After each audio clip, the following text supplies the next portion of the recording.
옆에 계신 분들과도 인사 나누시겠습니다. 좋은 아침입니다. 안녕하세요.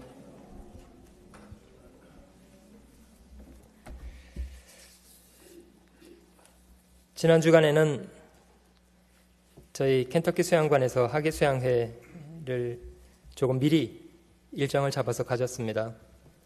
그 전체 585명 되시는 분들이 참여해 주셨고요. 작년보다 조금 많은 숫자, 거의 600명 가까이 되는 분들이 함께 해 주셨습니다. 그 한국어를 포함해서 그 영어, 중국어, 스페인어, 그리고 몽골어까지 5개 언어로 수양회가 진행되었습니다. 많은 분들이 수양회를 참석하시면서 많이 고단한 시간들 보내셨겠습니다마는 저희가 그리스도인으로서 마땅히 할 일을 한 것이다, 이렇게 생각이 들고, 그 마지막 날 아침 33분 되시는 분이 침례를 받으시는 그런 귀한 시간 함께 갖고 돌아왔습니다. 오늘 아침에 저희가 고린도전서 9장 말씀을 함께 찾도록 하겠습니다. 고린도전서 9장을 함께 찾아보겠습니다.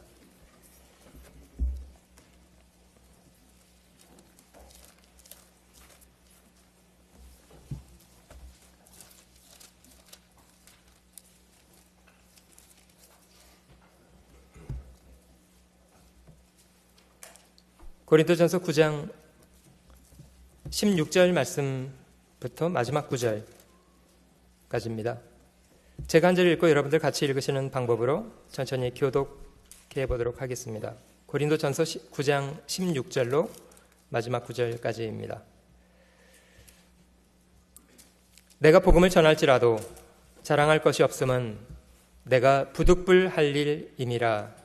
만일 복음을 전하지 아니하면 내게 화가 있을 것이미로라.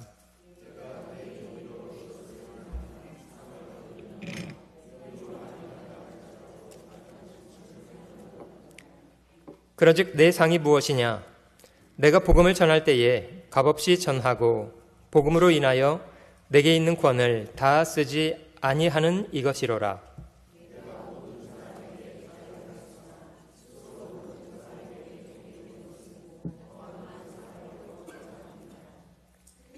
유대인들에게는 내가 유대인과 같이 된 것은 유대인들을 얻고자 함이요, 율법 아래에 있는 자들에게는 내가 율법 아래에 있지 아니하나 율법 아래에 있는 자 같이 된 것은 율법 아래에 있는 자들을 얻고자 함이요,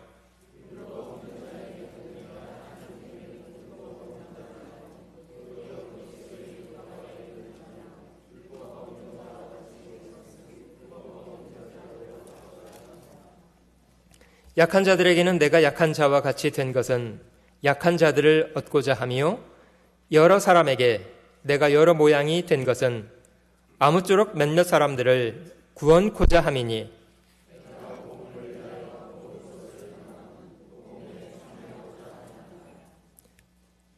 운동장에서 다름질하는 자들이 다 달아날지라도 오직 상 얻는 자는 하나인 줄을 너희가 알지 못하느냐? 너희도 얻도록 이와 같이 다름질하라.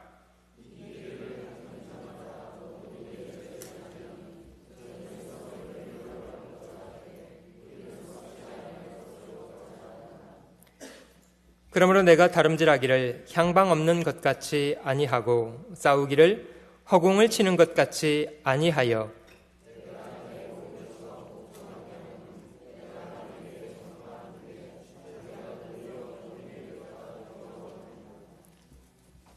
제가 먼저 기도하겠습니다.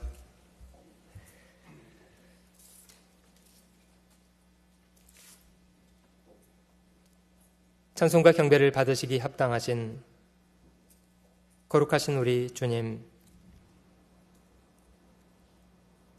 전능하신 능력으로 이 땅과 만물을 창조하시고 저희를 지으셔서 매 순간 주님 주시는 귀한 은혜 안에 살게 하시는 것을 늘 감사드립니다. 죄로 인해 이뤄져 있었던 저희들, 심판과 영원한 멸망을 받아야 마땅했던 저희들을 주께서 귀한 사랑으로 먼저 사랑하시고 저희의 죄를 인하여 자신의 거룩하신 몸을 십자가에 죽는데 대신 내어주시고 주님이 몸소 당하신 고난과 흘려주신 그 귀한 핏값으로 저희의 모든 죄악을 영원히 도말해 주신 그 은혜 앞에 진심으로 감사와 찬양을 주님께만 돌립니다. 주님은 저희의 모든 것을 다하여 저희의 목숨까지라도 다하여 섬김받으시기 합당하신 분이십니다. 아무런 자격 없는 저희들을 주께서 먼저 사랑하시기를 자신의 목숨을 다하여 사랑해 주셨기 때문입니다. 저희의 모든 것이 주님의 것이라는 것을 늘 기억하며 살아가게 하시고 주님 저에게 허락하신 짧은 인생의 날 저희가 무엇을 위하여 살 것인지 어떻게 살 것인지를 늘 말씀 안에 돌아보며 살게 하시기를 원합니다. 이 아침 저희를 또 한자리에 불러 모아주시고 함께 말씀을 상고할 수 있도록 귀한 시간 주신 것을 감사드립니다. 주님 저희 각 사람에게 온유하고 겸손한 마음을 주시고 주를 향한 선한 마음 품어 살게 하시고 우리에게 주어진 삶의 기회 인간의 헛된 욕망을 쫓아 탕진하여 살아가는 어리석은 사람 되지 않게 하시고 오직 주님을 사랑하고 주께서 기뻐하시는 일을 순종하는 것에 저에게 주어진 삶을 귀히 드려 살아갈 수 있도록 도와주시기를 원합니다. 우리에게 주어진 일상의 순간순간들이 우리의 영원한 세계에 영원한 상급과 연결되어 있다는 것을 잊지 않게 하시고 우리 삶을 소중하게 여기고 소중한 일에 드리며 살아가도록 도와주시기를 원합니다.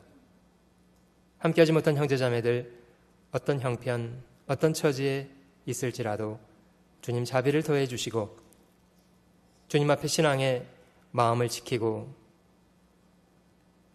주를 위해 더욱 순종하며 살아가는 귀한 사람 되도록 은혜 위에 은혜를 더해 주시기를 원합니다. 모든 시간은 오직 우리 주님의 자비로우신 손길에만 의지합니다. 변함없이 저희를 사랑하시는 우리 구주 예수님의 귀하신 이름으로 기도 올립니다. 아멘.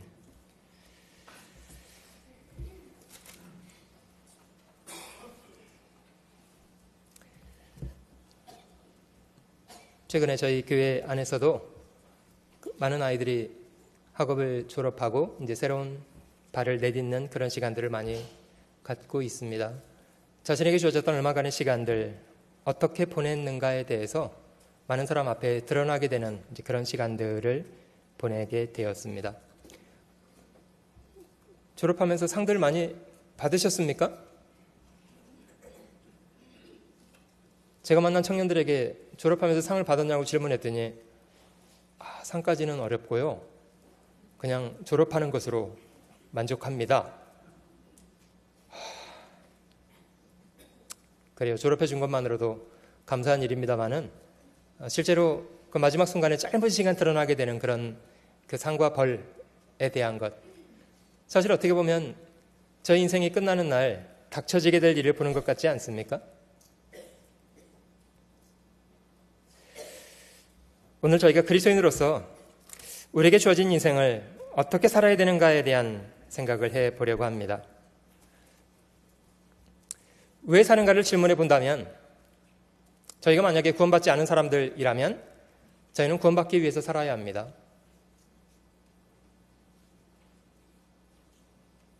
세상의 출세와 성공 그것이 저희 삶의 목적인 것처럼 살아가게 된다면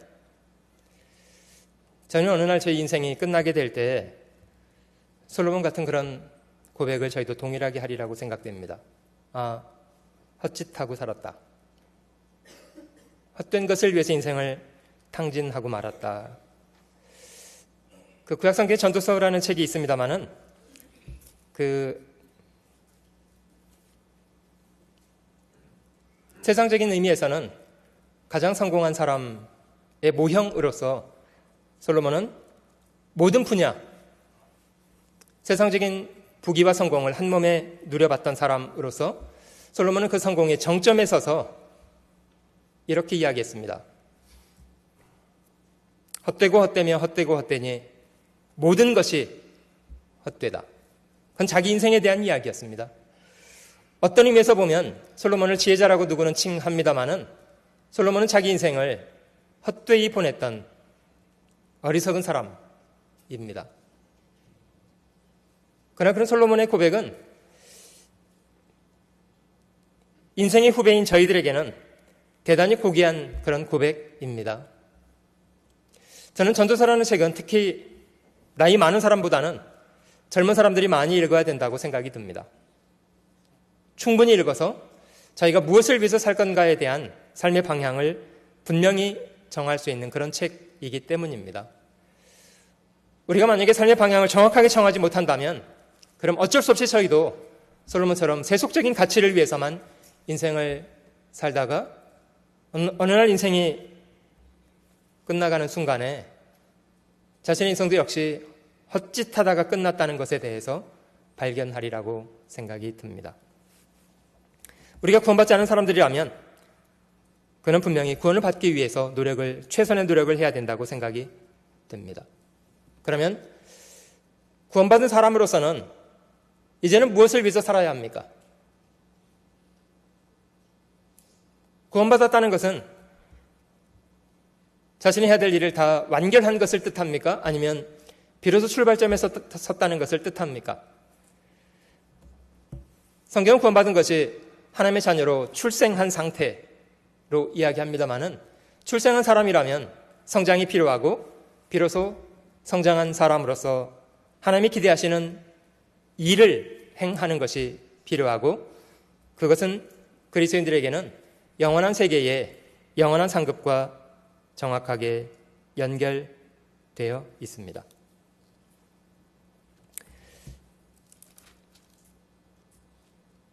어떤 분은 그렇게 말씀하시더군요. 구원받은 것도 너무 감사한 일인데 무엇을 더 주님께 바라겠습니까?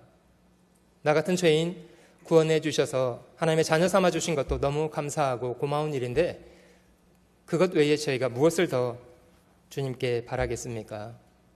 물론 구원받은 사람으로서는 지극히 정상적인 마음의 태도라고 생각이 듭니다. 만약에 하나님이 저희를 지옥 가는 운명에서 건져서 천국 보내는 것 자체가 목적이었다면 하나님은 처음부터 에덴 동산에서 선악과를 만들지 않으셨으리라고 생각합니다.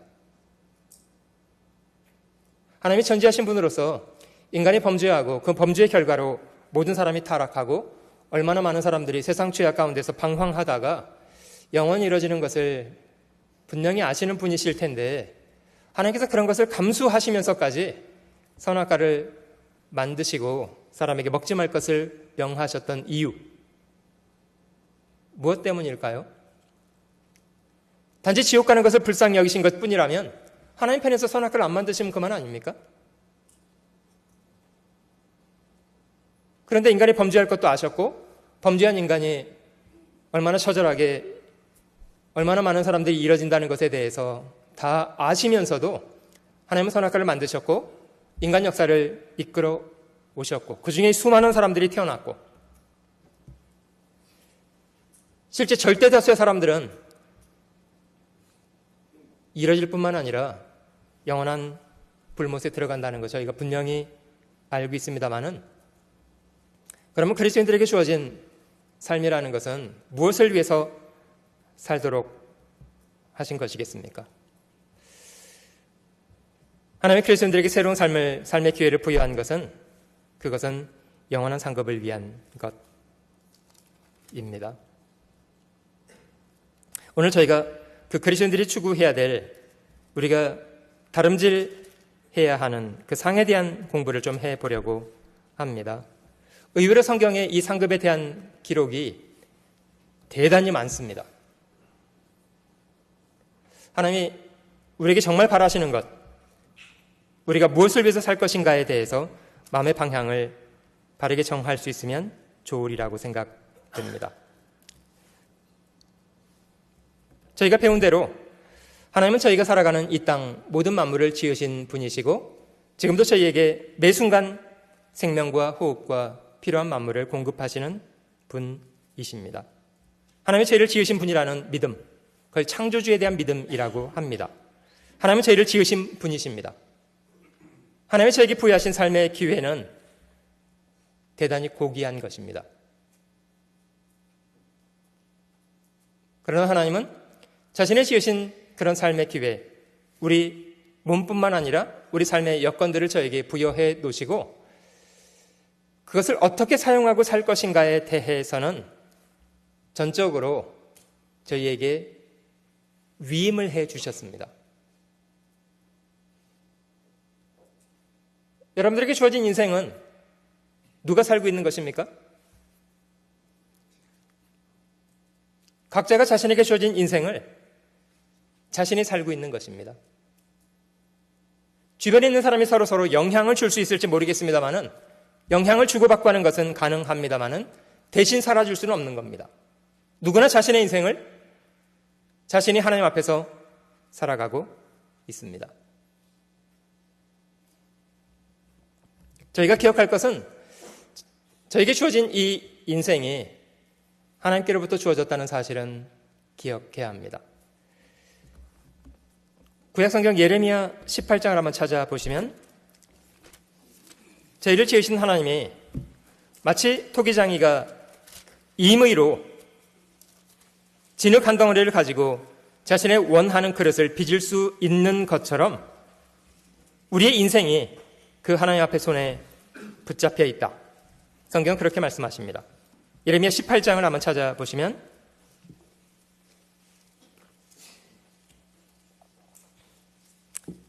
조금 어려운 말로 하나님의 주권이라고 말합니다마는 대표적으로 하나님의 주권을 설명하는 그런 내용은 토기장이와 진흙은 사람을 이야기하고 토기장이는 진흙을 빚는 하나님을 설명하고 있습니다. 예레미야 18장 6절 말씀을 한번 찾아보시면 나 여호와가 이르노라 이스라엘 족속아 이 토기장이 하는 것 같이 내가 능히 너희에게 행하지 못하겠느냐. 이스라엘 족속아 진흙이 토기장의 손에 있음 같이 너희가 내 손에 있느니라. 저희 각 사람이 이 땅에 태어났을 때 저희는 스스로 저희의 모습을 결정했던 것 아니고요. 지금 저희 삶의 모습을 이루고 있는 가장 중요한 결정들은 사실 이미 우리에게 주어져 있었습니다. 하나님이 결정하셨고 우린 일방적으로 하나님이 결정하신 것을 받아서 살아가는 그런 상태로 지어졌습니다. 저희가 잘 살펴볼 만한 것은 저에게 주어진 삶의 기회가 대단히 고귀한 것이라는 것은 충분히 살펴볼 필요가 있겠다고 여겨집니다.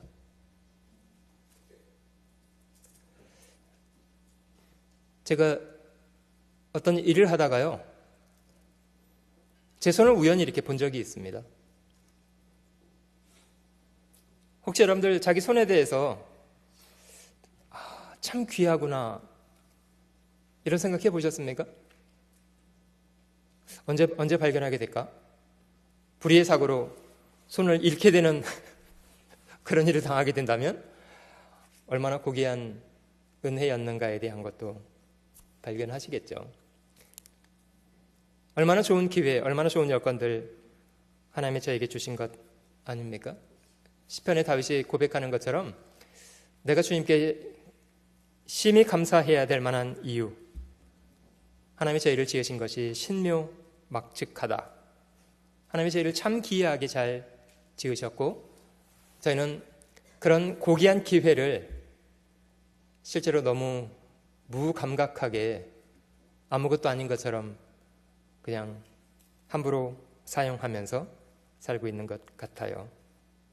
기억해야 될 만한 것은 하나님은 저에게 대단히 선한 기회를 부여하셨고 우리가 그런 기회를 어떻게 사용하고 살았는가에 대해서는 결과적으로는 책임을 묻게 되시는 분입니다.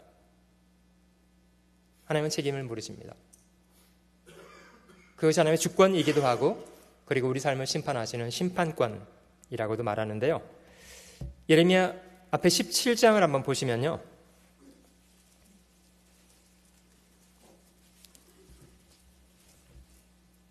17장 9절 말씀해 보시면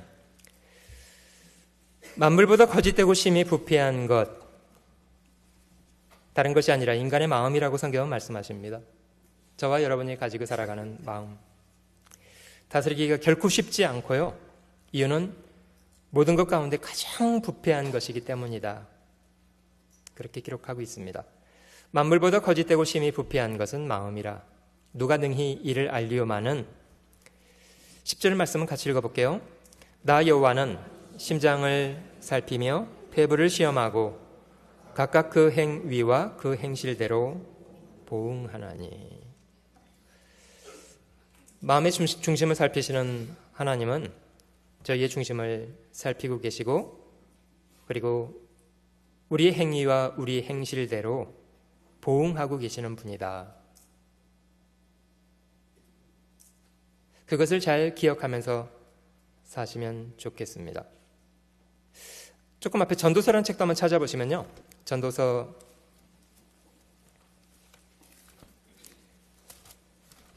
3장을 먼저 찾아보시면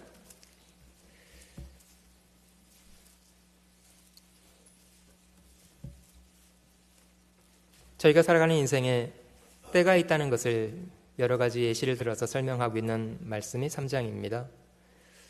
전도서 3장 1절 천하의 범사가 기한이 있고 모든 목적이 이룰 때가 있나니. 아마 최근에 졸업을 한 사람들은 많이 느끼시게 될 부분이라고 생각이 듭니다. 영원히 계속되지 않고요. 고단했던 시간들도 시간이 지나면 지나갑니다. 2절 날 때가 있고 죽을 때가 있으며 심을 때가 있고 심은 것을 뽑을 때가 있으며. 전체 14가지 정도를 비교하시면서 모든 것이 때가 있다는 것을 설명하시는데요. 여기 특별히 이제 태어날 때가 있을 뿐만 아니라 사람에게 죽는 날이 또 있다. 하나님이 우리에게 어떤 삶의 기회를 부여하신 이후에 하나님의 의도하신 목적이 다하면 주었던 삶의 기회를 중단하고 우리가 죽음을 맞이하게 되는 순간이 있고 어떻게 살았는가에 대해서는 하나님의 책임을 조목조목 묻게 된다고 말씀하십니다. 전도서 12장도 찾아보시면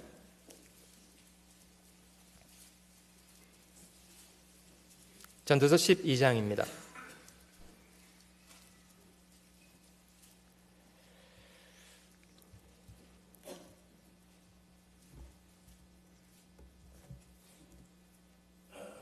(12장) 1절 말씀입니다.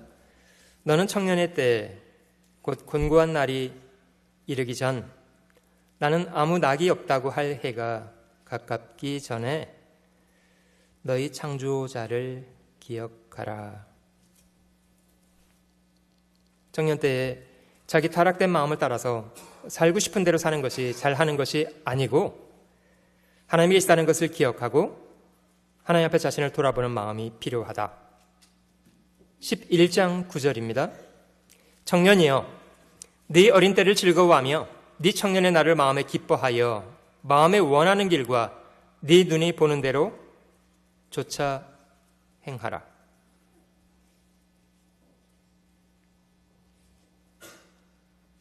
여기까지만 읽으면 안 되는 거 아시죠? 여기까지만 읽으면요 청년들 중에 소리 지르고 나갈 사람 많습니다. 우와 자유다 이러면서. 그런 뜻이 아니거든요. 그러나 하나님이 이 모든 일을 인하여 너를 심판하실 줄 알라. 여러분 만물보다 거짓되고 심히 부패한 마음을 가지고 자기 멋대로 살겠다고 하면 어떻게 살겠습니까?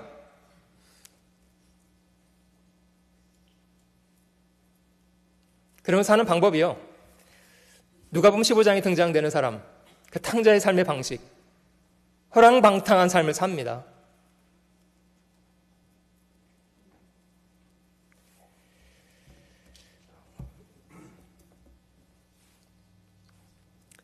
11장 10절 그런즉 근심으로 네 마음에서 떠나게 하며 악으로 네 몸에서 물러가게 하라.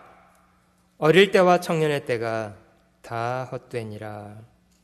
그래서 12장 앞부분에는 너에게 공고한 날이 이르기 전에 부지런히 너의 창조주를 기억해야 한다. 12장 마지막 부분으로 넘어가 볼게요.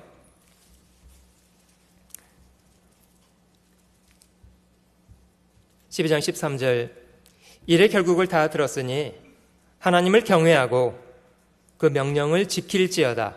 이것이 사람의 본분이니라. 14절은 같이 읽습니다. 하나님은 모든 행위와 모든 은밀한 일을 선악간에 심판하시리라. 우리가 살아가는 삶의 영역에 우리만 있는 것이 아니고요. 하나님이 저희 삶의 모든 영역에 함께 계시다는 것을 기억해야 합니다. 우리는 열린 세상에 살고 있고요.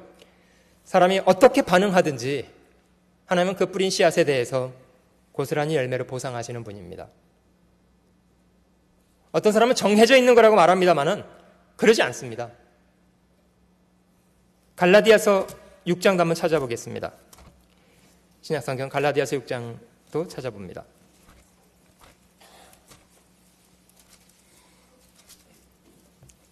갈라디아서 6장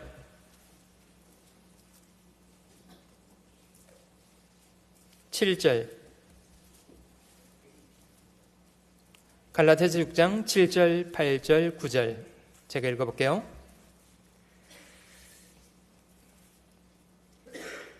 스스로 속이지 말라. 하나님은 만홀히 여김을 받지 아니하시나니 사람이 무엇으로 심든지 그대로 거두리라. 사람이 무엇을 심는가는 자기 자유입니다.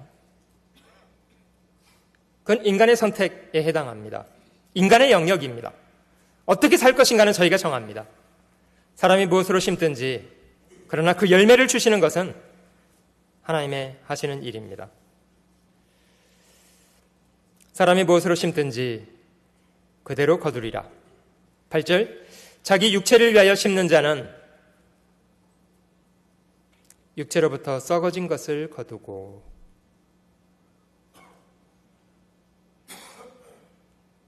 육체가 원하는 일을 부지런히 쫓아 살아갔던 사람,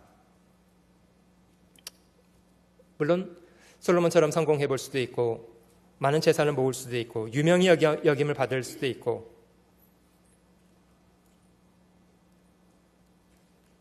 사람들에게는 유명히 여김을 받는 자가 되었는데 정작 자신을 지으신 분에게는 다른 평가를 받게 되었다는 겁니다.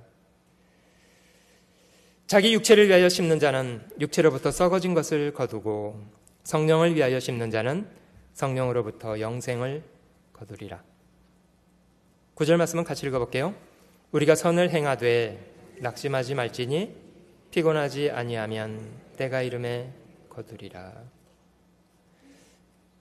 여러분, 씨와 열매의 관계는 분명히 열매는 씨를 통해서 맺어지게 되는 겁니다만은 씨를 뿌리자마자 그 다음날 당장 열매가 돌아오는 건 아니잖아요. 얼마간의 시간이 걸리고 그런 시간이 지나가는 동안에 역설적인 것 같은 생각도 많이 들 수 있습니다. 이런 수고가 다 헛된 것처럼 보이기도 하고요. 그런 중요한 것은 정직하신 하나님은 사람이 뿌린 것을 고스란히 열매로 돌려주신다는 겁니다. 농부들은 땅을 정직하다고 말합니다만은 땅이 정직하다기보다는 하나님이 정직하신 분입니다. 각 사람에게 행한 대로 돌려주시는 분이십니다. 그래서 7절 말씀에 스스로 자기를 속이지 말고 하나님을 가볍게 생각하지 말아야 된다, 이렇게 말씀하십니다. 하나님을 어렵게 생각해야 한다, 두려워해야 한다. 왜냐하면 하나님은 사람이 무엇을 심든지 그대로 거두도록 하시기 때문이다.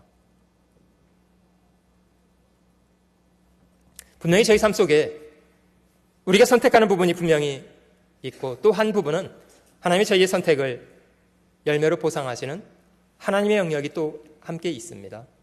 그 하나님은 정직하신 분이시라는 것. 저희가 그 하나님을 두려워하고 하나님 보시기에 과연 나의 이런 선택이 바른 선택인가에 대해서는 질문해 보면서 살아야 한다고 생각이 됩니다. 뿌렸던 씨앗이 열매로 돌아오는 것처럼 저희 인생이 그렇습니다. 우리의 과거, 우리가 인생의 과거에서 어떻게 살았는가가, 어떤 선택을 했는가가 지금 현재를 만들고 있을 뿐만 아니라 우리 현재는 또 우리의 미래라는 열매를 만들고 있는 씨앗입니다. 우리에게 주신 여건을 어떻게 사용할 것인가에 대한 바른 태도가 분명히 필요하다. 이렇게 생각이 됩니다. 그 하나님이 어떻게 보응하시는 분인가에 대해서는 저희가 잘 기억해 보는 것이 필요합니다. 누가복음 19장을 한번 찾아보시면요. 누가복음 19장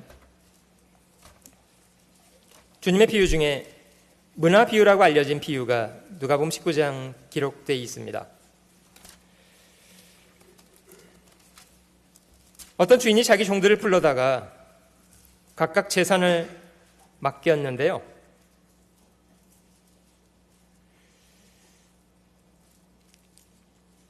누가복음 19장 12절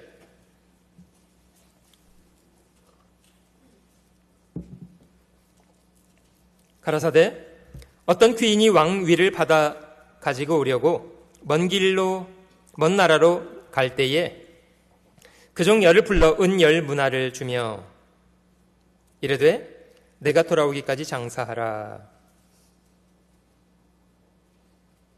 각각의 종에게 한 문화씩을 맡겼습니다.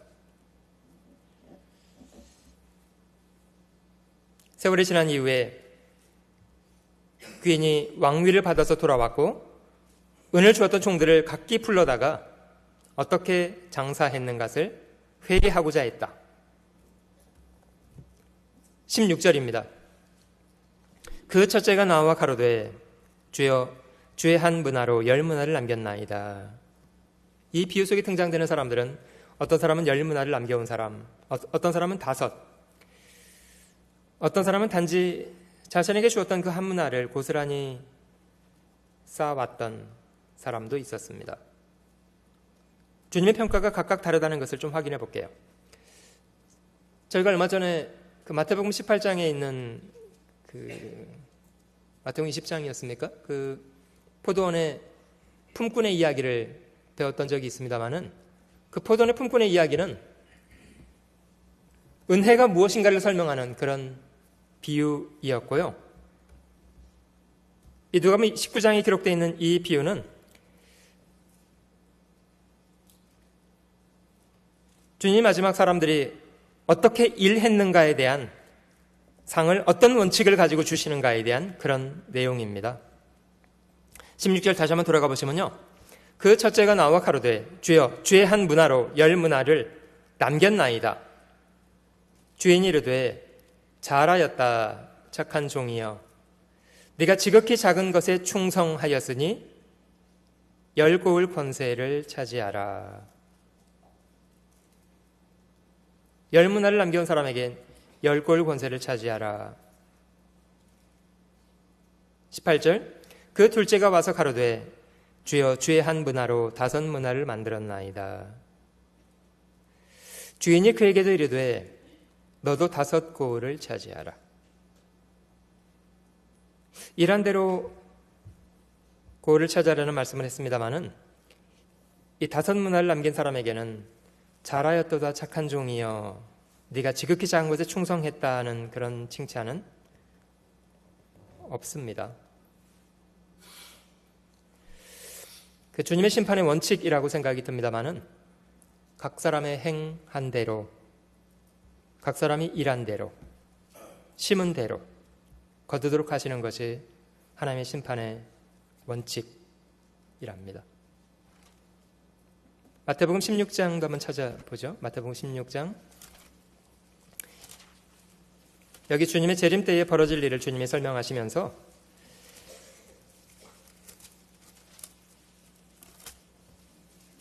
주님이 2000년 전 이 땅에 처음 오셨던 초림, 주님의 초림은 인간의 죄를 대속하시고 구원을 이루시기 위해서 오신 것이라면, 주님의 재림, 이거는 그리스도인들에게 상급을 주시기 위한 그런 목적이라고 밝히고 계십니다. 16장 27절 보시면, 인자가 아버지의 영광으로 그 천사들과 함께 오리니, 같이 읽어볼게요. 그때에 각 사람의 행한 대로 갚으리라. 각 사람의 행한 대로. 이것이 주님의 심판의 원칙입니다. 성경 제일 뒷부분에 요한계시록 22장 또 한번 찾아보시면요, 요한계시록 22장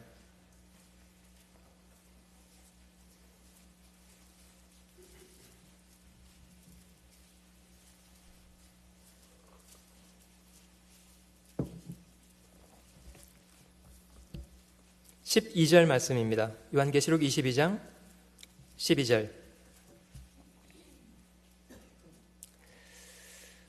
보라, 내가 속히 오리니 내가 줄 상이 내게 있어 각 사람에게 그의 일한 대로 갚아주리라. 이것을 잘 기억하는 것이 좋겠습니다. 저희가 세상을 살면서 그 사람들에게도 이런저런 평가를 받을 수가 있겠습니다만은, 어떤 분들은 그런 사람의 평가에 대해서 너무 이렇게 휘둘리시는 분들이 계시더라고요.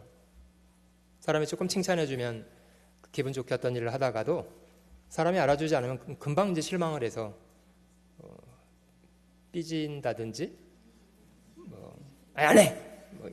이렇게 이제 대처하시는 분들 혹 계시잖아요. 저희가 사람의 평가에 대해서 완전히 무시하는 것도 좋은 태도는 아니라고 생각됩니다만은, 그렇다고 해서 사람에게 너무 휘둘리는 이런 것도 별로 좋은 태도가 못 된다, 이렇게 생각됩니다.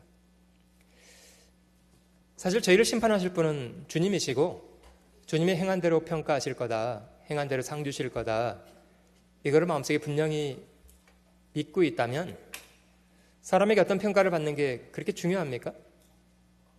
사람이 나에 대해서 어떤 평가를 하든지 어떻게 말하든지 그게 그렇게 중요합니까? 사실 그건 별로 중요한 것 아니라고 생각 들고요. 주님께서 나의 이런 삶에 대해서 어떻게 보실 건가, 이거를 잘 질문해보고 주님 보시기에 선한 사람으로, 주님 보시기에 합당한 마음가짐으로 주님 보시기에 선한 일을 행하는 것이, 그게 잘하는 거다, 이렇게 생각됩니다. 사람들은 저희에게 드러나 있는 부분만 보고 있습니다만은, 주님은 저희의 마음의 중심을 살피시는 분이고, 대단히 섬세하게 우리가 물 한 잔 대접한 것조차도 주님은 다 일일이 세고 계시는 그런 분이시라고 성경은 말씀하고 계시기 때문입니다. 주님은 이 땅에서도 저희에게 일한 대로 갚아주실 뿐만 아니라 영원한 세계에서도 우리가 이 세상을 살면서 일한 대로 갚아주시는 그런 분이십니다. 서두에 읽었던 고린도서 9장을 한번 돌아가 보겠습니다.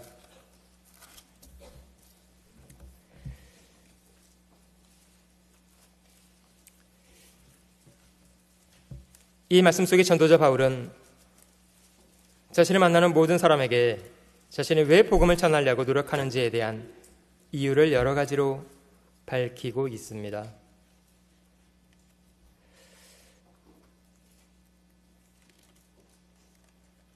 그 사람이 구원받든 말든 그게 나하고 무슨 상관이냐, 이거는 그리스도인들은 참 악한 마음이다, 이렇게 생각이 들고요. 우리가 믿는 대로 죄인한 사람이 돌아오는 것이 하나님 앞에는 가장 큰 기쁨이 된다는 것, 저희가 믿고 있다면 저희가 죄인을 권해서 주님께로 돌아오게 하는 일, 그 일만큼 주님 앞에 기쁨이 될 만한 일이 또 있겠습니까? 하나님도 기뻐하시는 일일 뿐만 아니라 지옥 갈 사람을 건져주는 것, 가장 고귀한 일이라고 믿습니다. 9장 16절 말씀부터 좀 살펴보겠습니다. 내가 복음을 전할지라도 자랑할 것이 없음은 내가 부득불 할 일임이라. 만일 복음을 전하지 아니하면 내게 화가 있을 것이미로라.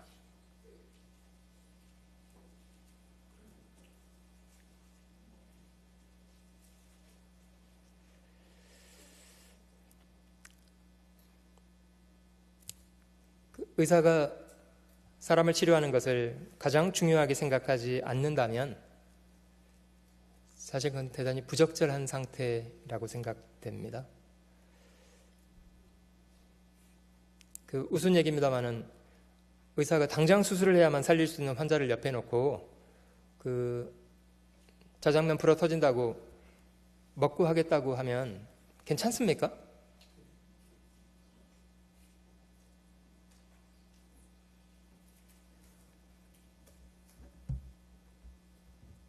여러분, 그 불난집을 끄는 소방관들이 그 불 속에 타 죽고 있는 사람들을 둔 채로 아유, 다 먹고 살자고 하는 일인데 저 점심 배달 온 거 이거 먹고 합시다.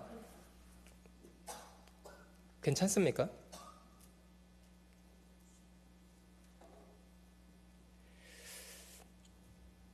우리가 복음 전하는 일이 그런 일입니다. 실제로는. 사람들이 복음을 알지 못한 채로 이뤄져 가고 있다는 걸 알면서도 복음을 전하는 것에 적극적이지 않다. 이것이 그리스도인들이 범하고 있는 범죄라고 생각됩니다. 이 전도자 바울의 마음속에 그 복음 전하는 것이 얼마나 마음속에 큰 비중을 차지하고 있는 일인가, 이 말씀들을 통해서 좀 확인해 볼 수가 있습니다. 17절, 내가 내 임의로 이것을 행하면 상을 얻으려니와 임의로 아니할지라도 나는 직분을 맡았노라. 그런즉 내 상이 무엇이냐? 내가 복음을 전할 때에 값없이 전하고 복음으로 인하여 내게 있는 권을 다 쓰지 아니하는 이것이로라. 전도자로서 자신의 권리를 다 주장할 수도 있겠습니다마는 그것 때문에 일한다고 하지 않고 자신의 권리를 인정해 주지 않아도 상관없이 복음을 전하기 위해 있었다는 것을 말하고 있습니다. 저희가 바울에게 참 잘 배워야 될 부분이라고 생각이 듭니다마는 주님도 스스로 인간으로 자신을 극히 낮추시고 제자들 앞에 종이 되어서 무릎을 꿇고 발을 씻기셨던 분이셨고 복음은 그렇게 전해지는 것 같아요. 군림하는 입장에서 전해지기보다는 스스로 종이 되어서 섬기는 입장이 되어야만 비로소 복음은 전해지게 되는 것 같아요. 19절, 내가 모든 사람에게 자유하였으나 스스로 모든 사람에게 종이 된 것은 더 많은 사람을 얻고자 함이라. 바울이 아무쪼록 만나는 모든 사람에게 그들처럼 되려고 노력을 많이 했던 것을 이 다음 구절에 설명을 하고 있습니다.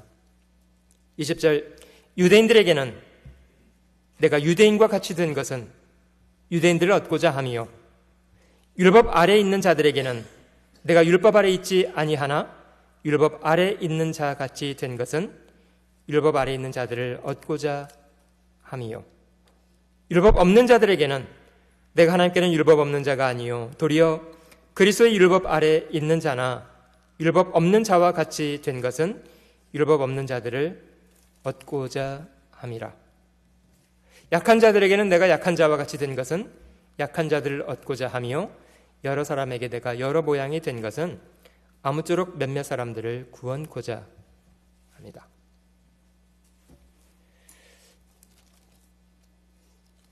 저희가 복음의 원리 외에는 저희가 만나는 모든 사람에게 기꺼이 다 그들에게 너그러이 맞춰주면서 전도하기 위해서 노력하는 것이 마땅하다, 이렇게 생각이 듭니다. 제 어린 시절 경험이었습니다마는 그 어린 시절 그 한국에 선교하기 위해서 왔던 그 외국 선교사들과 가까이서 지냈던 적 있었거든요.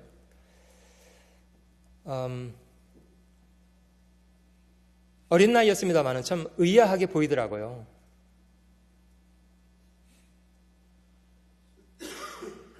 그분들이 저희가 사는 곳에 함께 오시기도 하고, 어떤 때는 한국 사람들은 그 당시에는 그 식사할 때 이런 식탁이나 이런 게 있었던 것은 아니고요. 바닥에 이제 밥상 놓고서 이렇게 먹고, 한 소단에 이렇게 숟가락 막 집어넣으면서 먹고 이제 그렇게 했던 때 아닙니까? 그런 자리에 와서 이제 음식을 드시고 하는 걸 저도 어린 시절 봤는데요. 조금 의아하게 생각이 들더라고요. 왜 저분들이 문화도 다르고 사는 모습도 다 다른데 왜 저렇게까지 해야 되는 거지? 이런 생각하면서 저도 마음속으로는 어린 나이였습니다마는 존경스럽다는 생각을 많이 했고요. 선교사들 중에는 그 거친 삶의 현장에 들어가서 똑같이 이제 그들과 등국을 살면서 복음을 전하는 사람들이 많이 계신데요. 이제 이런 원칙들 때문이라고 생각합니다. 스스로 그들에게 종이 되려고 하고 그들을 섬기는 입장에서 아무쪼록 그들에게 맞춰주려고 노력하는 그런 태도. 여러분, 이거 겸손하지 않고 가능합니까? 혹시 이 말씀에 자극을 받아서 그러면 이제 술 먹는 술 친구들에게는 내가 술 먹지 아니하나 술 친구와 같이 된 것은 술 먹는 자들 얻고자 하며 이러면서 이제 가서 한 잔씩 하면서 이렇게 하시면 안 되고요. 그 죄의 영역까지 들어가라는 그런 말씀은 아니고요. 아무쪼록 저희가 만나는 모든 사람들에게 그들과 같이 되려고 노력하고 그들의 입장에 서서 살펴주고 어찌하든지 그들의 마음을 얻어서 그들에게 복음을 전하고자 합니다. 바울은 그렇게 말하고 있습니다. 23절, 내가 복음을 위하여 모든 것을 행함은 복음에 참여하고자 함이라. 사실 복음 전하는 것이 사람에게 가서 소리 지른다고 전해지는 것만은 아니고요. 저희가 만나는 사람들, 저희가 함께 생활하는 사람들에게 매사에 친절하게 그들을 대해주고 그들에게 기꺼이 종이 되어서 조금씩 섬겨주고 그들의 마음을 얻고 그런 태도를 가지고 그들에게 복음의 말씀을 한 말씀 한 말씀 전해주고자 하는 것. 그러면 저희가 만나는 모든 사람에게 복음 전할 수 있습니다. 사실 저희가 이것 잘 못하기 때문에 복음 못 전하는 거 아닙니까? 섬기기 싫고 희생하기 싫고.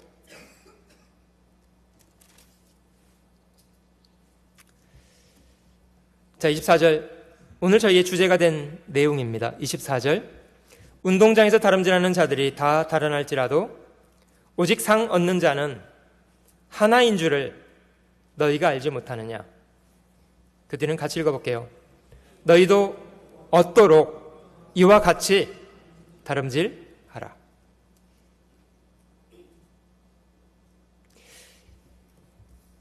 이거는 주님의 마음이라고 생각이 듭니다.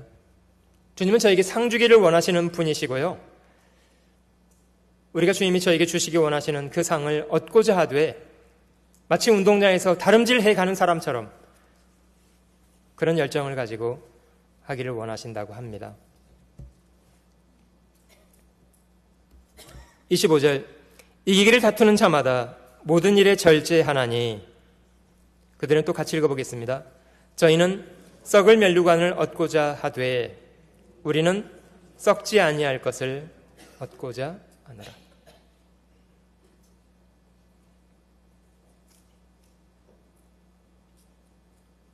지금도 4년마다 올리는 올림픽에 많은 사람들이 출전을 해서 경기를 하고 목에 금메달을 걸고 이런 영예를 받기도 하고 이제 그런 걸 저희가 봅니다만은 이 성경에 기록될 당시부터 그런 올림픽은 있었던 것 같아요. 지금은 이제 금으로 메달을 만들어서 이제 목에 걸어주는 형태로 상을 줍니다만은 사실 그 금맷돈의 가치라기보다는 그 명예죠.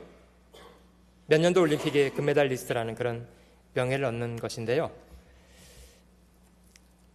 그 당시에 마라톤에 우승한 사람, 실제로 이제 월계관을 만들어서 머리에 씌워졌다고 합니다. 혹시 여러분들도 그런 경기 장면을 정말 감동하면서 보신 적 있으십니까? 혹시 그 금메달 건 사람들의 표정이 어떻든가 좀 유심히 보셨어요? 혹시 이런 표정으로 금메달 받는 사람 있으세요? 대부분의 사람들은 그 메달을 받을 때요, 격한 감동을 하고, 어떤 사람들은 뭐 펑펑 울기도 하고.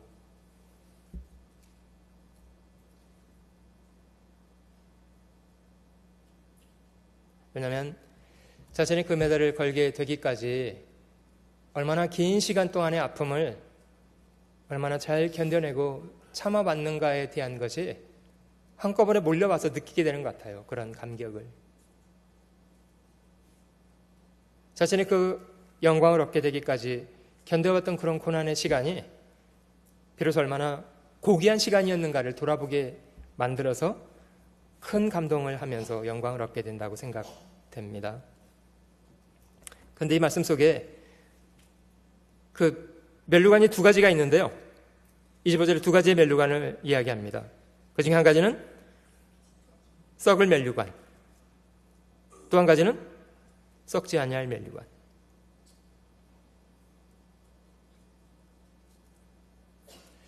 혹시 여러분들의 경험 속에도 아마 있으리라고 생각됩니다. 여러분들 살아오시면서 그 상 받았던 것들 혹 있으십니까? 그 상 받으실 때 혹 있으셨습니까? 지금은 어디 있습니까, 그게? 그 감격 속에 받았던 그 상들이 지금은 다 어디가 있습니까?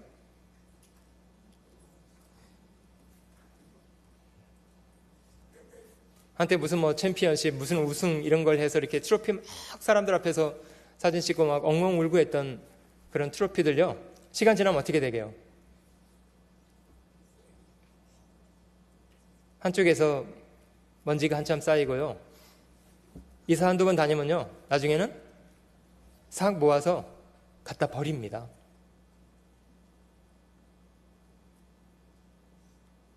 사실 내가 몇 년도에 무슨 상을 받았다고 이야기해도요, 아무도 기억도 안 해주고요, 오래가지 않습니다. 사실 여기에 썩어질 면류관이라고 말했습니다마는 그 월계수를 가지고 관을 만들어서 영광을 주었습니다마는 그 얼마나 오래 갑니까? 불과 며칠 지나면요, 다 시들어버립니다. 우리가 세상에서 얻는 영광이라는 것이 그렇습니다. 여러분, 그런데 이 말씀은요, 그런 썩어질 면류관을 얻고자 하는 사람조차도 그것조차 얻기 위해서 어떻게 하느냐, 이걸 질문하고 있는 거거든요.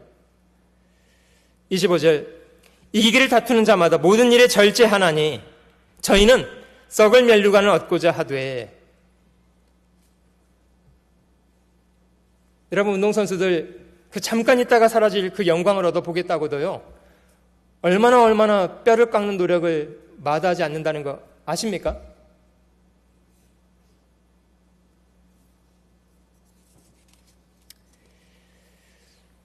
그 사람들이 그리스도인들에게 질문한답니다. 그렇소, 우리는 잠시 있다가 썩어질 면류관을 얻고자 하는 일에도 그 정도 절제하고 했습니다.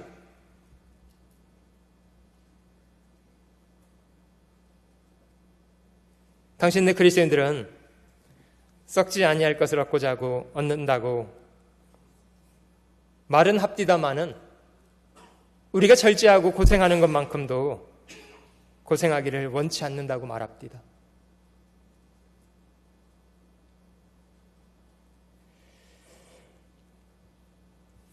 이 말씀을 묵상해 보면서 우리가 마음속에 주님이 저에게 주시고자 하는 영원한 상급에 대해서 너무 소경처럼 살고 있다, 이런 생각이 들었어요.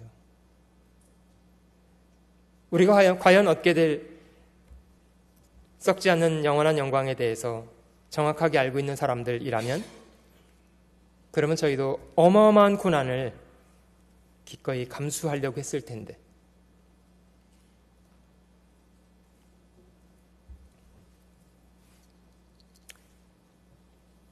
24절, 25절 두 구절은 천천히 같이 다시 한번 읽어보겠습니다.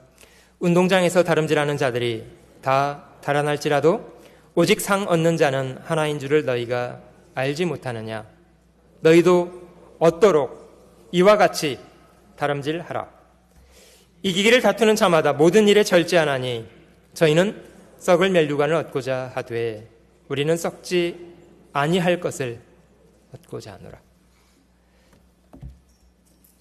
실제로 그리스도인들의 부활은 영원한 상급에 대한 그런 약속입니다. 성경 조금 뒤로 넘겨볼게요. 고린도전서 15장 넘겨보시면 여기 장 전체에 부활에 대한 설명을 기록하고 있습니다.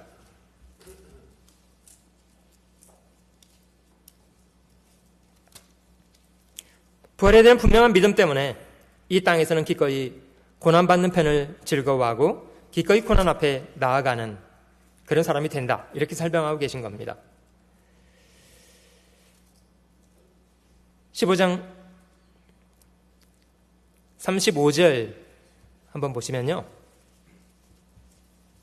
누가 묻기를 죽은 자들이 어떻게 다시 살며 어떠한 몸으로 오느냐 하리니 어리석은 자여 너의 뿌리는 씨가 죽지 않으면 살아나지 못하겠고 또 너의 뿌리는 것은 장래 형체를 뿌리는 것이 아니요 다만 밀이나 다른 것에 알갱이 뿐이로되 하나님이 그 뜻대로 저에게 형체를 주시되 각 종자에게 그 형체를 주시느니라.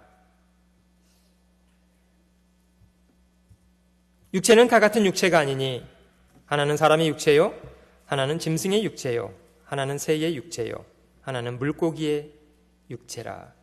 하나님이 저마다 각기 다른 씨앗으로부터 열매를 주시는 것처럼 다른 형체를 주시지 않느냐 이렇게 말씀하시면서 40절과 41절 같이 읽어볼게요. 하늘에 속한 형체도 있고 땅에 속한 형체도 있으나 하늘에 속한 자의 영광이 따로 있고 땅에 속한 자의 영광이 따로 있으니 해의 영광도 다르며 달의 영광도 다르며 별과 별의 영광도 다른데 별과 별의 영광이 다르도다.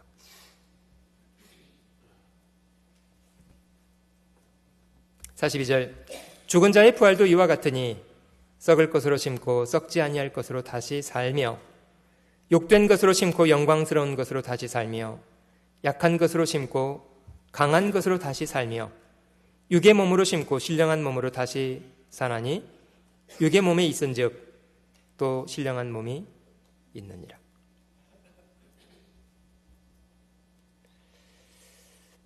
그런 이유 때문에 이 부활장의 결론은 그런 부활이 있다는 것을 기억하고 흔들리지 말고 항상 주의 일에 더욱 힘쓰는 자가 되는 것이 마땅하다. 58절에 그렇게 결론을 맺고 있습니다. 주님이 저에게 주시기 원하시는 상급, 이 땅에 잠깐 있다가 사라질 것을 주시겠다는 것이 아니고 주님은 영원한 것을 저에게 주시기 원하십니다. 지난 2000년 기독교 역사 가운데 6천만의 순교자가 있다고 말합니다마는 거의 매일 100명에 해당하는 사람들이 그 복음을 위해서 자신의 목숨을 기꺼이 주님께 드리는 순교를 감당했다고 합니다. 하나님이 그렇게 많은 사람들의 순교를 허용하시는 이유 무엇일까요? 하나님은 그것과 비교할 수 없는 것을 주실 수 있는 분이시기 때문입니다.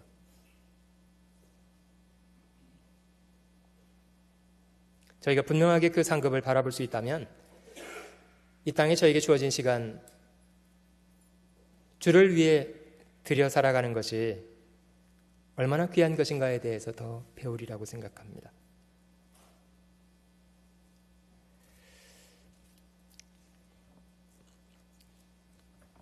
마태복음 6장도 한번 찾아볼게요.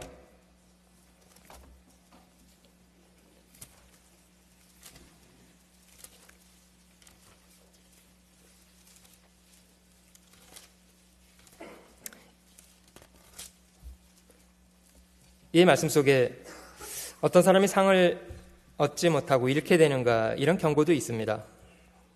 마태복음 6장 1절에 보시면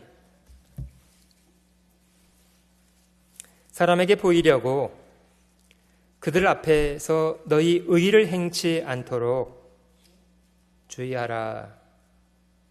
그렇지 않으면 하늘에 계신 너희 아버지께 상을 얻지 못하느니라.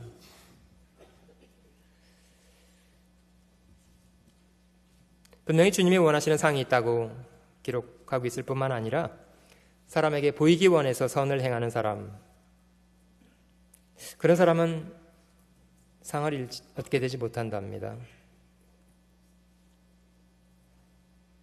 2절, 그러므로 구제할 때에 외식하는 자가 사람에게 영광을 얻으려고 회당과 거리에 사는 것 같이 너희 앞에 나팔을 불지 말라.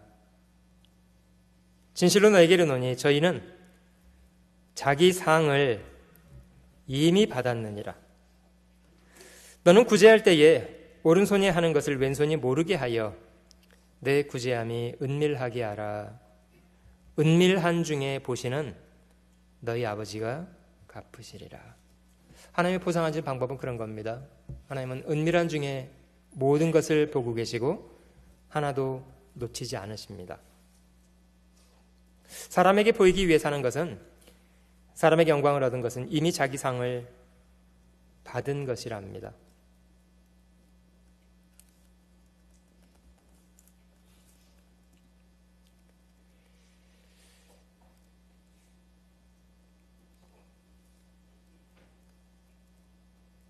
반복적으로 많은 구절 동일한 걸 설명하고 계신데요. 16절에도 금식할 때 사람에게 보이기 위해서 얼굴을 흉하게 하지 말아야 한다. 16절 후반절에 보면 저희는 자기 상을 이미 받았느니라. 너는 금식할 때 머리에 기름을 바르고 얼굴을 씻으라. 마치 금식하지 않고 있는 것처럼 하라. 18절 이는 금식하는 자로 사람에게 보이지 않고 오직 은밀한 중에 계신 내 아버지께 보이게 하려 함이라. 은밀한 중에 보시는 내 아버지께서 갚으시리라.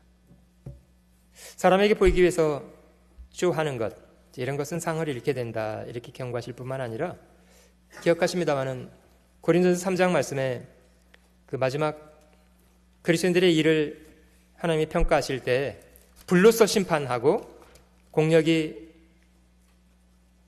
불타고 남지 않는 사람, 금, 은, 보석으로 집을 지은 사람이 있고 나무나 풀이나 집 이런 걸로 지은 사람이 이제 비교되어 있잖아요.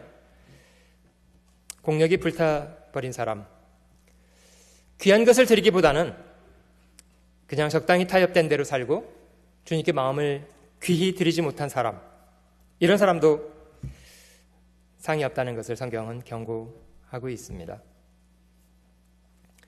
저희가 정말 주님이 주시기 원하시는 상급, 그것이 얼마나 영원한 것이고 가치 있는 것인가를 이해한다면 저희 인생을 어떻게 살 것인가를 결정하는 것이 좋습니다.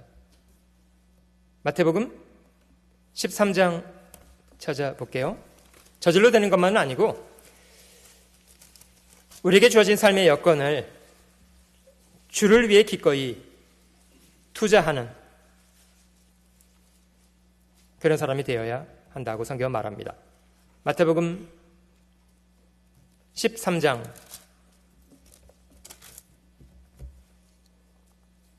44절 천국은 마치 밭에 감추인 보화와 같으니 사람이 이를 발견한 후 숨겨두고 기뻐하여 돌아가서 자기 소유를 다 팔아 그 밭을 샀느니라. 어떤 사람이 주인의 밭을 갈다가 경작하던 중에 그 밭에 감추어진 보화를 발견하게 되었습니다. 대단히 고귀한 보화가 그 밭에 감추인 것을 알게 되었습니다. 자, 이럴 경우 그 보화가 자기가 발견했기 때문에 저절로 자기 것이 되는 거냐?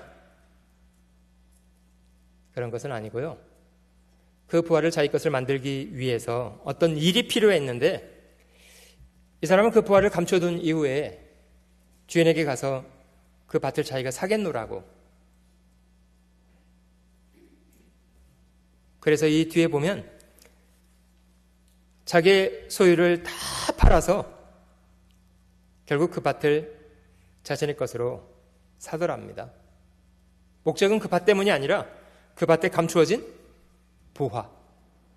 비로소 그 보화가 그런 과정을 통해서 자신의 것이 되었습니다. 여러분, 마치 이런 것과 같은데요.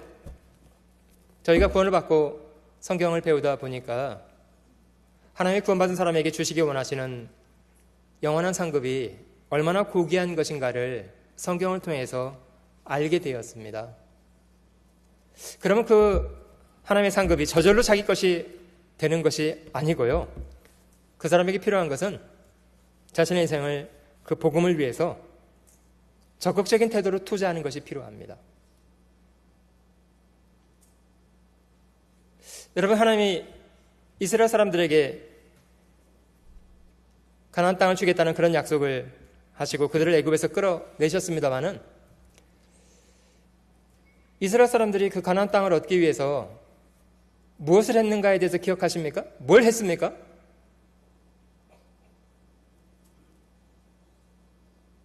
앉아서 그냥 기도만 하고 있었더니 가나안 땅이 그냥 자동으로 앞에 와서 딱 이렇게 굴복하던가요? 그런 것이 아니고 하나님 자신에게 그 땅을 주겠다는 약속이 주어져 있었고 그들은 그 말씀을 믿어야 했고요. 믿었기 때문에 칼을 차고 그 땅에 침입해 들어가서 그 기골이 장대한 사람들과 차근차근 전쟁에서 싸워서 승리해서 그 땅을 빼앗았습니다. 그래서 결국 자기 것을 만들었습니다. 결국 그 약속이 그런 과정을 통해서 그들에게 이루어졌습니다. 여러분, 저희가 하나님을 신뢰한다는 것은요, 아무것도 하지 않고 하나님이 다 알아서 하실 거다, 이런 태도로 기다리고만 있는 것을 말하는 것은 아니고요. 실제로 하나님이 저에게 주신 약속을 신뢰할 뿐만 아니라 그 약속에 인생을 투자하는 겁니다.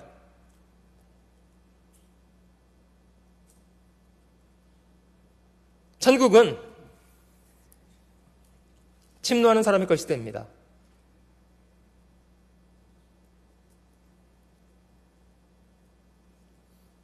하나님은 그런 사람에게 기꺼이 천국을 침노하도록 허용해 주십니다. 우리가 아는 대로 야곱은 실제 쌍둥이지만 차자로 태어났고 장자의 권리에 대해서는 권리가 없는 불행한 사람이었습니다마는 형 에서는 장자의 권리에 대해서 가치를 인식하지 못하던 사람이었고요. 에서는 동생이었는데도 장자의 권리에 대한 가치를 이해하고 있던 사람이었습니다. 그래서 우리가 아는 대로 수단 방법을 가리지 않고 자기 형을 속이고 아버지까지 속여서 결국 그 장자의 축복을 빼뜨렸잖아요.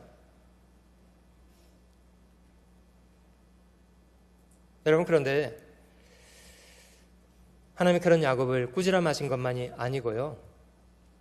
하나님은 그런 야곱을 좋아하셨습니다. 하나님의 축복을 갈망하고 그걸 빼뜨리기 위해서 발버둥을 쳤던 야곱을 하나님은 좋아하셨습니다. 그래서 하나님이 스스로 자신의 이름을 그 사람의 이름에 붙여주셨습니다. 야곱의 하나님이라고요. 천국은 침노하는 자의 것이 됩니다. 이 말은 적극적인 태도를 가지고 침노하라, 이런 뜻입니다.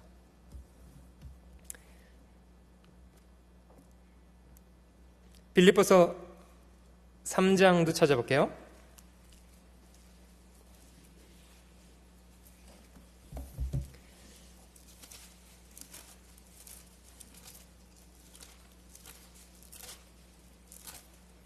신약성경 빌립보서 3장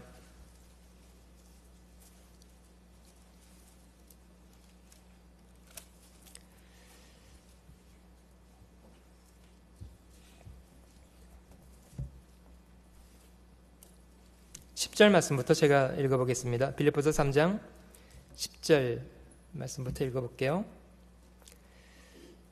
내가 그리스도와 그 부활의 권능과 그 고난의 참여함을 알려하여 그의 죽으심을 본받아 어찌하든지 죽은 자 가운데서 부활에 이르려 하노니 내가 이미 얻었다 함도 아니요 온전히 이루었다 함도 아니라 오직 내가 그리스도 예수께 잡힌 바 된 그것을 잡으려고 쫓아가노라. 형제들아, 나는 아직 내가 잡은 줄로 여기지 아니하고 오직 한 가지의 일, 즉 뒤에 있는 것은 잊어버리고 앞에 있는 것을 잡으려고. 14절은 같이 읽어봅니다. 표대를 향하여 그리스도 예수 안에서 하나님이 위에서 부르신 부름의 상을 위하여 쫓아가노라. 전도자 바울의 마음속에 있는 분명한 초점이었습니다. 나는 이미 완전해졌다고 생각하지 않는다. 충분하다고 여기지 않는다. 오직 한 가지 일이 있을 뿐이다. 자신의 뒤에 일은 잊어버리고 앞에 있는 것을 향해서 표대를 향하여 하나님이 위해서 부르신 부름의 상을 위해서 쫓아가는 한 가지만 나에게 남아 있는 것이다. 주님은 그리스도인의 작은 사람, 지극히 작은 사람 한 사람에게 냉수 한 잔 대접한 것도 상을 잃지 않는다고 약속하시는 분입니다. 실제로 너희가 이 지극히 작은 나의 소자에게 한 것이 나에게 한 것이라고 주님은 자신과 그리스도인들을 동일시하십니다.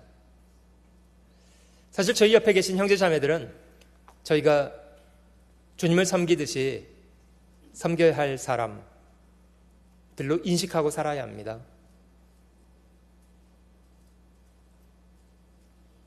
저희가 그 형제 자매들을 섬기는 것에 너무 인색하고 어떤 때는 너무 무례하고 우리의 그런 태도는 곧 우리가 주님을 그렇게 대하고 있는 잘못된 태도의 모습이라고 생각이 듭니다. 마태복음 25장에 너희가 지극히 작은 나의 소자에게 하지 않은 것, 그것이 나에게 하지 않은 것이고 지극히 작은 나의 소자에게 한 것이 곧 나에게 한 것이다. 주님은 그렇게 말씀하십니다. 주님 명령하시는 대로 서로 귀히 여겨주시고 섬기고자 하고, 또 한 가지 저희가 이뤄진 사람들에게 복음을 전하고 전도하는 일도 실제로는 주님 앞에 가면 상상할 수 없는 그런 상급이 됩니다. 잠언 24장 찾아볼게요. 잠언 24장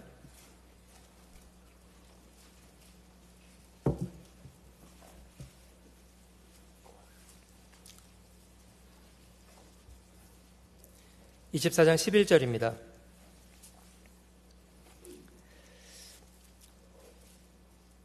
너는 사망으로 끌려가는 자를 건져주며 살육을 당하게 된 자를 구원하지 아니치 말라. 네가 말하기를 나는 그것을 알지 못하였노라 할지라도 마음을 저울질하시는 이가 어찌 통찰하지 못하시겠으며 네 영혼을 지키시는 이가 어찌 알지 못하시겠느냐. 그가 각 사람의 행위대로 보응하시리라. 우리가 주님 기대하시는 대로 이뤄진 사람들에게 부지런히 선한 일을 도모하고 그들에게 열심을 품고 복음을 전하고 살아가면 주님은 저희가 과연 그렇게 살아갈 수 있도록 필요한 것을 더해 주시리라고 믿습니다. 많은 사람들을 올바른 길로 돌아오게 한 사람, 별과 같이 영원히 빛나게 된다고 다니엘서는 약속하고 계십니다.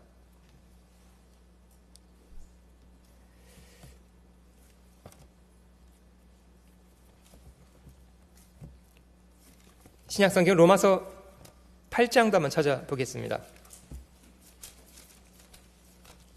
로마서 8장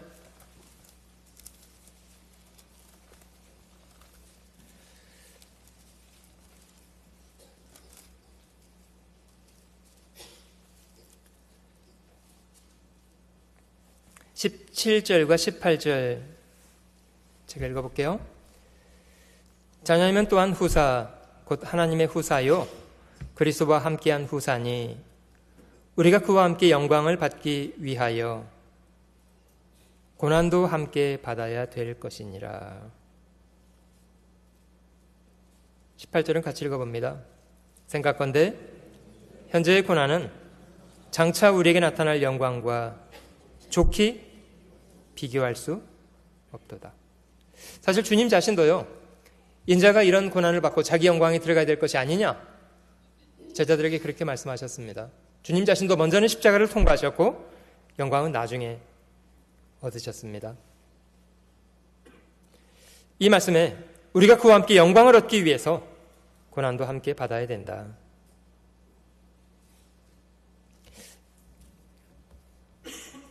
지난 수양회 때 홍 목사님 방문해 주시면서 저희와도 잠깐 짧은 시간이지만 교제를 함께 갖게 되었는데요. 계시는 동안 마음속에 의도적으로 전하셨던 말씀은 아닙니다만은 제 마음속에 크게 울리는 그런 말씀이 한 가지가 있었습니다. 우리가 아무리 고생을 해도 지옥에서 받는 하루의 고생만 하겠냐고 말씀하시는데요.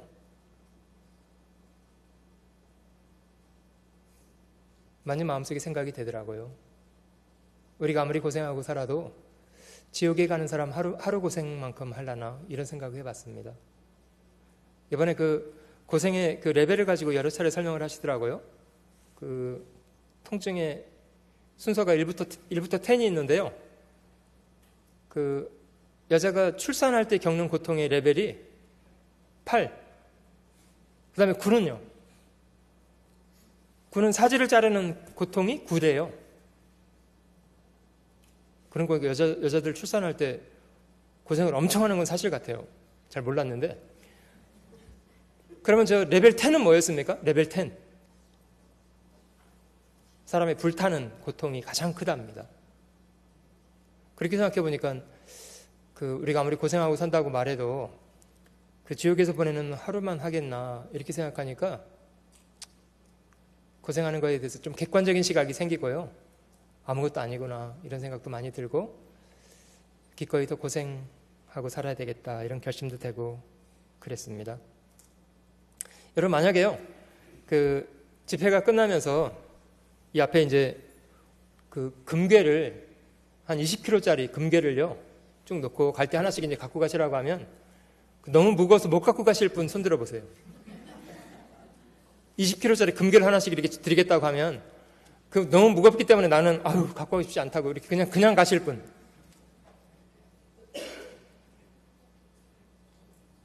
비록 무거울지라도 꼭 챙겨가겠다고 생각하시는 분.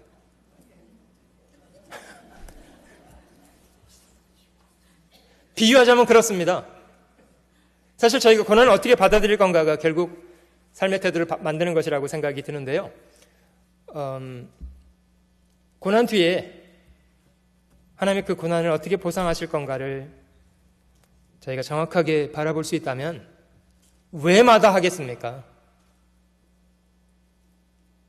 영원한 영광과 직결되어 있는데.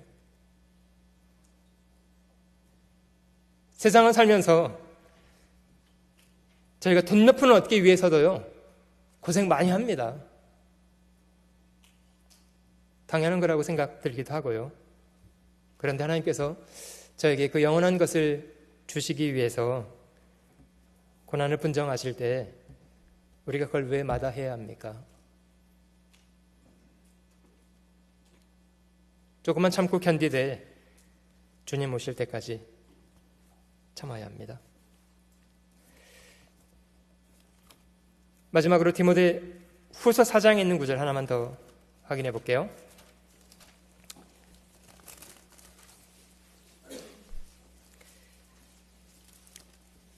구원받고 나서 처음 살아가는 것 중요한 일이고 과정을 잘 밟아가는 것도 중요한 일입니다만은 끝까지 잘하는 것 더욱 중요한 것이라고 생각됩니다. 바울의 마지막 편지입니다만은 바울은 마지막 편지에 마지막 신앙의 고백을 이렇게 남겨놓고 있습니다. 디모데후서 4장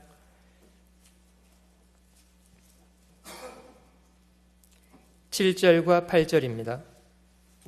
디모데후서 4장 7절과 8절 두 구절은 같이 읽어볼게요. 내가 선한 싸움을 싸우고 나의 달려갈 길을 마치고 믿음을 지켰으니 이제 후로는 나를 위하여 의의 면류관이 예비되었으므로 주 곧 의로우신 재판장이 그날에 내게 주실 것이니 내게만 아니라 주의 나타나심을 사모하는 모든 자에게니라. 잠깐 이 세상이 지나가고 저희가 주님 앞에 서게 됐을 때 주께서 저희 인생을 어떻게 평가하시게 될 건가에 대한 것, 그거 질문하고 사셔야 되지 않겠습니까?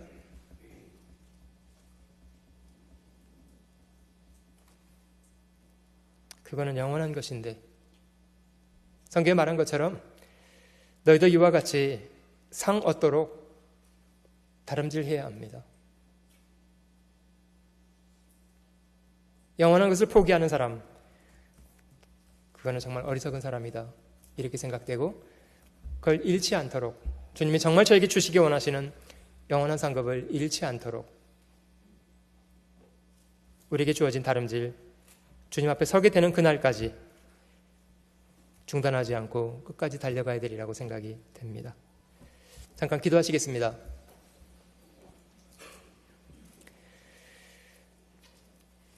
경배를 받으시기 합당하신 주님, 저희 영혼을 구원해 주시고 하나님의 자녀 삼아 주시고 전능자의 도우시는 손길을 의뢰하여 두려움 없이 이 땅을 살게 하시니 진심으로 감사드립니다. 주님이 저에게 주시기 원하시는 것이 이 세상에 잠깐 있다가 사라질 것들이 아닌 영원한 세계에 변치 않는 영광을 주시겠다는 것임을 분명히 믿습니다.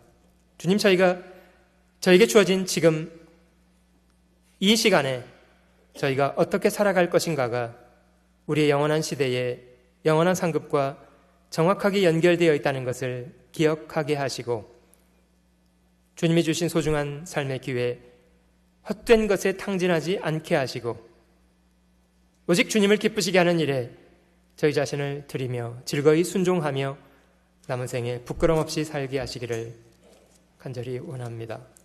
소망하 없는 것은 우리 주변에 저희가 만나는 사람들에게 부끄럼 없이 살아가며 어찌하든지 그들에게 이 복음을 증거해서 많은 사람들을 우리 주님께 돌아오게 하는 선한 일을 저희 인생 가운데 잘 감당하며 살아가도록 늘 함께 하시고 도우시기를 원합니다. 남은 하루의 시간 주님 은혜 가운데 품어주시고 우리 모든 사람에게 큰 은혜와 유익이 되는 한 날 되도록 도와주시옵소서. 감사드리며 구주 예수님의 귀하신 이름으로 기도 올립니다. 아멘. 찬송가 402장을 같이 부르겠습니다.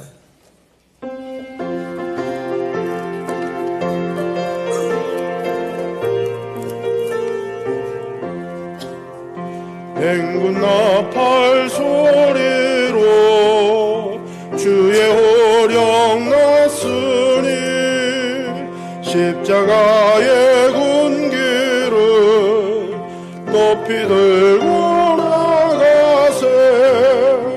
선한 싸움 나싸우고 의의 면류관 받았으리라. 선한 싸움 나싸우고 의의 면류관 예루살렘 성에서 면류관 받으리. 저 요단 강 건너 우리 싸움 마치는 날 의의 면류관 예루살렘 성에서 악한 마귀 권세를 모두 깨쳐버리고 승리하신 주님과 승전가를 부르세. 선한 싸움 나싸우고 의의 면류관 받았으리라. 선한 싸움 나싸우고 의의 면류관 예루살렘 성에서 면류관 받으리. 저 요단 강 건너 우리 싸움 싸움 마치는 날 의의 면류관 예루살렘 성에서 달려갈 길 다 가고 싸움 모두 마친 후 주와 함께 기쁨을 용사들이 누리세 선한 싸움 다 싸우고 의의 면류관 받았으리라 선한 싸움 다 싸우고 의의 면류관 예루살렘 성에서 면류관 받으리 저 요단강 건너 우리 싸움 마치는 날 의의 면류관 예루살렘 성